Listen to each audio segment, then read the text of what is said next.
new car sales, used car sales. Some stores have body shops, service department, obviously. When you walk into a dealership, keep that in mind. Understand that the ultimate decision maker at the end of the day is thinking about each one of those. I think Brian mentioned it. He said that you got 20 minutes with the general manager, and that's in general manager time. That's like a lifetime. The reason is because he's got F&I issues. He's worried about making money through Wells Fargo and what the body shop is doing. So you have to understand that he's thinking, the last thing he's thinking about is oil. So we've got to understand and get into his mind and think about the way he thinks. So how do we do that?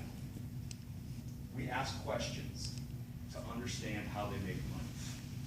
And to do that, and we'll walk through some of these questions and I'll talk about it a little bit, but you're going to have to understand what's going on in the dealership. It might take a couple meetings. You might have to meet with the parts and service manager to understand what their perception is. You may need to go to the GM or even the new car or used car sales manager to understand what's going on. But at the end of the day, when you walk through this questioning process and you're talking with the dealers, you're asking about how they make money, how they're measuring that, how they're performing against their goals. Those are things that your peers at the competition are not asking. Even if it doesn't come up in the presentation, even if you don't talk about anything about F&I when you finally present, you've set yourself up as a business consultant. You're asking somebody questions about his entire business practice, and you've set yourself apart from the competition.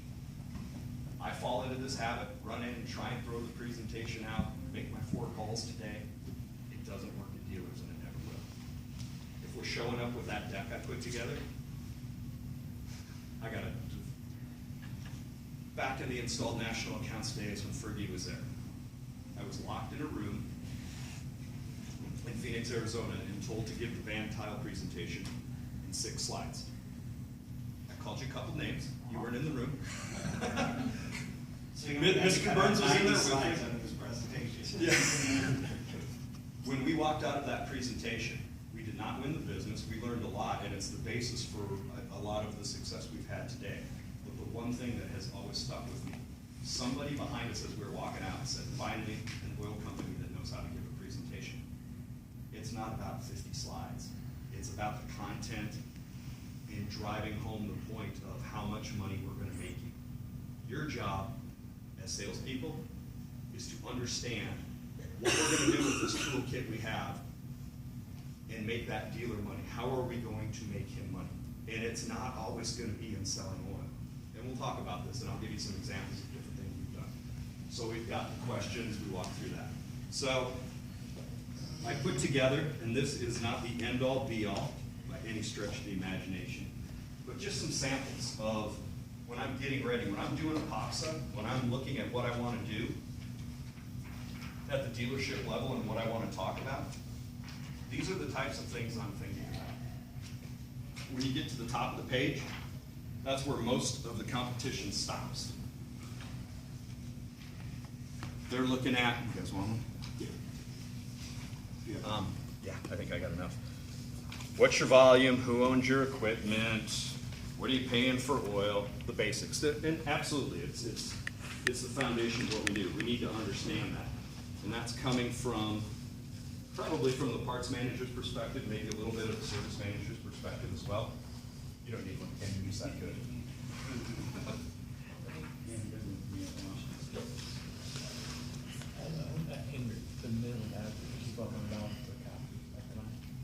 Really? That's huge. Oh yeah.